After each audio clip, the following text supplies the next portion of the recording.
5h12 d'un combat hallucinant, historique, légendaire. Rafael Nadal remonte 2-7-0 à Daniil Medvedev et remporte un 21e Grand Chelem. C'est le premier homme dans toute l'histoire du tennis à le faire. Il est devant désormais Roger Federer et Novak Djokovic. Ça a été une finale complètement dingue, complètement épique. On va faire un débrief différent, ça va pas être un digest traditionnel, je vais juste vous parler de ce que j'ai ressenti sur cette rencontre. Ça a été vraiment éprouvant à regarder à tous les niveaux. Je pense que si vous êtes fan de Rafa, si vous êtes fan de Daniil ou juste amateur de spectacle de tennis, vous avez passé un début de journée là ce dimanche absolument extraordinaire. Alors on va commencer par le perdant de cette finale, Daniil Medvedev, et j'ai trouvé que sur cette rencontre on a vu les limites encore du jeu de Daniil. Alors la première, c'est au niveau physique.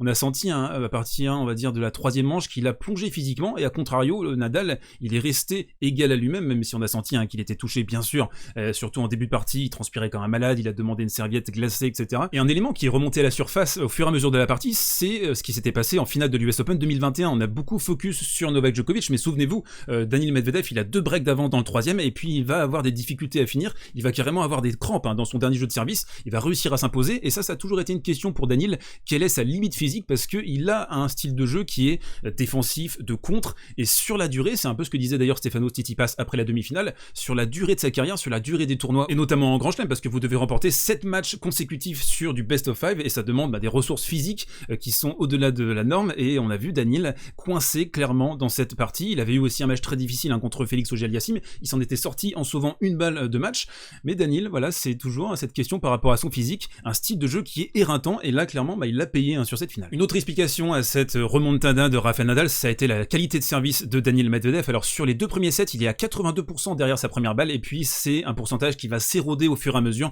Sur le set 3, 4 et 5 en moyenne, il est à 66%, et on a vu aussi une stat à la moitié du troisième set, c'est la vitesse à laquelle il servait ses deuxièmes balles. On était à 15 km/h en dessous de sa moyenne sur tout le tournoi. On l'a senti globalement perdre pied sur ses mises en jeu au fur et à mesure de la partie. Alors c'est dû au fait de l'excellente qualité de retour de Rafael Nadal, mais aussi je pense peut-être à la réaction du public qui entre la première et la deuxième ne faisait que le huer, crier. Il s'est plaint d'ailleurs à l'arbitre plusieurs fois d'essayer de les calmer, l'arbitre qui a dit je vous dégage du stade si vous continuez à gueuler entre la première et la deuxième. Donc on a vu ça. Et puis un autre point essentiel dans cette partie, c'est à quel point il a été ridiculisé sur son petit jeu, c'est-à-dire les amortis, les contre-amortis, à la volée, on sent qu'il est largement déficient, et sur ce format, en best of 5, eh bien les limites, le côté frustre de sa technique se sont totalement révélées, surtout par rapport à un adversaire du calibre de Rafael Nadal. Reste qu'on a assisté à un match absolument légendaire aujourd'hui, et c'est dû aussi à la partition qu'a joué Daniil Medvedev. Il a été combatif jusqu'au bout, on l'a vu débreaker à la fin du 5e, malheureusement il repère son service, et ensuite Nadal va réussir à mettre le couvercle et remporter ce 21e Grand Chelem.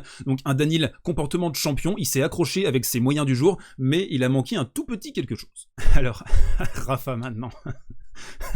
5h12, ça fait 3 ans qu'on dit Rafa après 4 heures, le mec ne tient plus. Mené 2-7-0, il avait pas fait ça depuis Youzhny en 2007 à Wimbledon, et là il a réussi à faire une remontada. Bref, ce match c'est un contre-exemple de tout ce qu'on pensait réel, concret, véridique par rapport à la carrière de Rafael Nadal, à sa fin de carrière. Le mec se pète le scaphoïde à Roland Garros, c'est un problème qu'il a depuis 2004, il revient à Washington, il joue 2 matchs, ça passe pas. Ensuite, à la fin de saison, il y a des discussions avec Carlos Moya où ils se disent bon c'est peut-être la fin de la carrière, on va peut-être arrêter. On s'entraîne peut-être des fois 20 minutes, 30 minutes, pas du tout, et puis il arrive, il remporte le tournoi préparatoire à l'Open Australie, il arrive à l'Open Australie, nous on est là, c'est la fin de carrière de Rafael Nadal, c'est le crépuscule, peut-être qu'il va réussir à faire quelque chose, et encore à Roland Garros, mais c'est pas sûr, et le mec il remporte l'Open Australie, attends, on est où là? Donc c'est hallucinant, c'est hors de ce monde ce qu'on a vu aujourd'hui, ça n'a aucun sens, il n'y a pas de réalité statistique qui pouvait appuyer ce tournoi de l'Open Australie, c'est 7 victoires, je ne comprends pas ce que j'ai vu sur cette finale, je ne comprends pas ce que j'ai vu sur ce tournoi, je suis éternellement surpris, subjugué par ce champion. T'as beau voir les limites physiques, tu sens qu'il est en fin de carrière, que le premier pas est de plus en plus difficile, il arrive encore et encore à trouver des solutions, et vraiment son truc qui est phénoménal pour lui, c'est sa capacité à rester dans l'instant, à rester dans le moment présent, et ça c'est hallucinant, c'est-à-dire que quand il perd le deuxième set, qu'il doit clairement remporter, il perd au tie-break, et puis il va se remobiliser derrière, il va rester au combat, rester au contact, et tu sens qu'il est pas dans la projection à se dire ah putain j'ai perdu les 2 premiers sets, ça va être dur de remonter. Non, lui il est là, ok, point après point, on essaye de grinder, on essaye de faire 2-7 à 1, 2-7 partout, et après on essaie de pousser. Lui, il est pas dans les réalités statistiques, dans le tennis pourcentage, etc. Il se bat avec ses tripes, il met vraiment tout ce qu'il a sur la table, et franchement, à ce niveau-là, bah, c'est exceptionnel. Non mais vraiment, hein, je sais pas vous, mais moi, toutes les 2 minutes, j'étais comme ça, mais qu'est-ce que je suis en train de regarder là? Mais c'est quoi ce délire? C'est quoi ce match?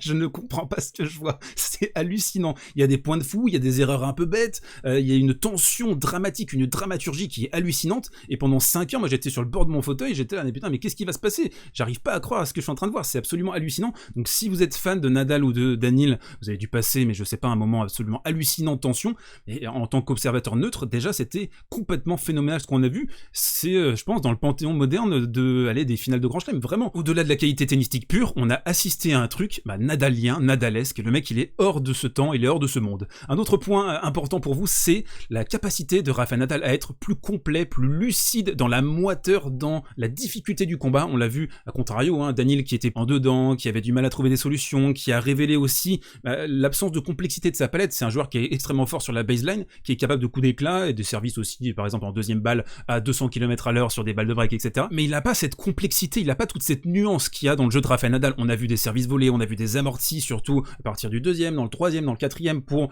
juguler cette position extrêmement éloignée de Daniil, le faire avancer, le mettre dans des zones inconfortables. On a vu des services volés, des montées à contre-temps. Il a montré toute sa palette, il a utilisé toutes les armes du tennis. Il y a très peu de joueurs qui sont capables de le faire. Il y a lui, il y a Novak Djokovic. Roger Federer, il est plus, je trouve, en mode, voilà, je joue mon meilleur tennis et puis je vais forcément battre l'adversaire en face. Les deux autres, les Novak et les Rafa, ils sont plus dans les ajustements, dans les adaptations. Ils essaient de comprendre, voilà, quelle va être la petite faiblesse dans le jeu de l'adversaire. Bah là, c'est le jeu vers l'avant, c'est le petit jeu. Eh bien, on va l'exploiter au maximum. Alors, un élément au niveau tactique à retenir sur le match de Rafael Nadal, ça a été la qualité de service. On est à 54% en première dans le premier set, 53% dans le deuxième, 82% dans le troisième, et puis ensuite 51-70. Donc quand on regarde, à part le quatrième set, qui est une dinguerie parce qu'il remporte le set en servant à 51%, dans l'ensemble, c'est vraiment son premier service qui était le moteur de sa remontada. Il a réussi à se reconstruire là-dessus, avec son +1 en coup droit, sa combativité. Daniil, lui, avait décidé de cibler précisément le revers, on a vu en début de partie surtout de Rafael Nadal, pour le bloquer de ce côté-là, un peu à la manière de Novak d'ailleurs en demi-finale de Roland Garros, c'est-à-dire que quand tu isoles Rafa sur son revers, tu vas l'empêcher de pouvoir déployer ces excellentes accélérations en coup droit létales, des énormes merguez. Voilà, donc ça a été un combat tactique, mais ça a été surtout une guerre des tranchées en fait, et surtout à partir du troisième set, ça a un peu échappé au domaine tactique, à part le fait qu'on a vu Rafa mobiliser tout l'ensemble de sa palette. C'est surtout en fait physiquement, nerveusement, que il a réussi à prendre le dessus progressivement, un peu comme un boa, c'est-à-dire qu'il a étouffé son adversaire, et Daniil, même s'il est resté dans le combat, il est resté concentré dans le cinquième, il a essayé de revenir encore et encore, il est resté attentif. C'est plutôt Rafa qui avait les clés du jeu. On le voit ici par exemple, dans cette petite palette tactique, on a vu par exemple Daniil, alors lui il adore Daniil, s'envoyer des gros missiles longue ligne dans ce type de séquence, et là sur cet échange, ça a été une caricature de ce qui s'est passé en début de match. Il va insister encore et encore sur le revers de Rafa qui va être piégé de ce côté-là, va faire une faute en largeur ici, et Daniil qui l'a vraiment concassé sur le début de la partie sur ce côté-là, et c'était vraiment une tactique qui était extrêmement payante. Et la manière dont Rafa s'est sorti de cette ornière, c'est en variant un maximum, c'est-à-dire ici par exemple un slice vénéneux sur le revers de Daniil Medvedev qui fait 1m98, et c'est difficile pour lui quand il est extrêmement bas de pouvoir réaccélérer la balle. Ici elle va s'arrêter dans le filet, donc on l'a vu multiplier les slices, multiplier aussi les hauteurs, c'est-à-dire des coups droits bombés par exemple. Ensuite on va accélérer tout d'un coup, donc essayer de faire des coups différents, ne pas donner du rythme à Daniil Medvedev. On le sait, quand il est sur la baseline et qu'il a des balles qui arrivent tout le temps à la même hauteur, à la même longueur, il est redoutable, c'est un véritable robot. Nadal, il a essayé de casser ça. Et puis dernière palette au niveau tactique, mais il y en aurait tellement à montrer en fait parce qu'il s'est passé tellement de choses. Ça a été le petit jeu de Daniil. Ici ça peut lui arriver souvent d'essayer de mettre la raquette en opposition et de faire une contre-amortie. Là elle va être absolument dégueulasse, il va perdre le point, il va se faire briquer, ça va faire 6-4, et ça a été entre autres un des éléments qui a précipité sa chute. On l'a senti se frustrer, ne pas réussir ce type de coup, alors que Nadal, lui, les petites volées, le petit jeu, etc., c'est un maître dans le domaine. Alors est-ce que cette victoire de Rafael Nadal va rebattre la course au GOAT? Je plaisante bien sûr. Alors autant ce sujet ça a pu m'intéresser à un moment donné, autant maintenant j'ai envie de me focaliser sur ce qu'on a vu, sur les émotions qu'on a vécues, sur ce match en lui-même. Cette conversation, si on doit la remettre à jour à chaque fois qu'il y en a un qui remporte un truc, ça va devenir épuisant en fait. Alors je sais que certains d'entre vous vont en parler dans les commentaires, que certains journalistes vont également utiliser cette victoire de Rafael Nadal pour mettre à jour leurs articles, leurs réflexions, etc. Peut-être qu'on le fera à un moment donné, mais là je trouve que c'est pas vraiment le moment, c'est pas vraiment l'objet de la vidéo. J'ai juste envie de de profiter de ce qu'on a vu, de rester dans l'instant de cette énormissime performance. Vraiment, je suis subjugué, hein, je me répète, mais ce qu'on a vu de la part de Rafael Nadal, c'était inattendu, c'est historique ce qu'il a réussi à réaliser, c'est un phénomène ce mec. Il est, je pense que c'est un des meilleurs sportifs de tous les temps, en dehors du tennis en fait. Arrêtons de comparer avec Roger, avec Novak, ils ont tous les trois réussi des accomplissements absolument merveilleux dans ce sport. Élargissons la pensée, et je pense que Rafa, là, il s'est inscrit au panthéon de l'histoire du sport, au-delà du tennis. Pour terminer, là, je pense que vous voyez hein, sur ma tête, la taille des cernes, le teint blafard, il n'y a pas eu beaucoup d'heures de sommeil ces 15 derniers jours, ça a été au forceps hein, de tourner cette dernière vidéo, mais je voulais déclarer ma flamme à vous, à toi, non, à ce sport, au tennis. On a passé encore une quinzaine extraordinaire.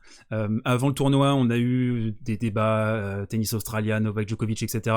On a eu un climat qui était vraiment pourri. Là, pendant 15 jours, au niveau tennistique, je trouve qu'on a vécu un tournoi assez formidable. Et c'est ça que j'ai envie de retenir. J'ai aussi envie de retenir vos encouragements, les DM, les messages privés, les commentaires sous les vidéos aussi hein, pendant 15 jours, les nombreux abonnés qui se sont aussi greffés à ce projet Service Volé. On va essayer de le pousser au maximum sur la tournée sur terre battue, Roland Garros, Wimbledon, etc. Je vais tout donner, je vais continuer à tout donner dans l'amour de ce sport et essayer de promouvoir le tennis au maximum. Alors parfois il y a des positions qui déplaisent, je le sais, c'est aussi le but de cette chaîne, hein, de titiller parfois, d'être un peu un poil à gratter. Donc voilà, hein, merci à toutes et à tous, vive le tennis, ce qu'on a vécu aujourd'hui c'était très fort en termes d'émotion, en termes d'intensité, j'espère que vous aussi vous avez passé un bon match, sauf si vous êtes fan de Novak Djokovic et de Roger Federer, j'étais obligé de la faire celle-là.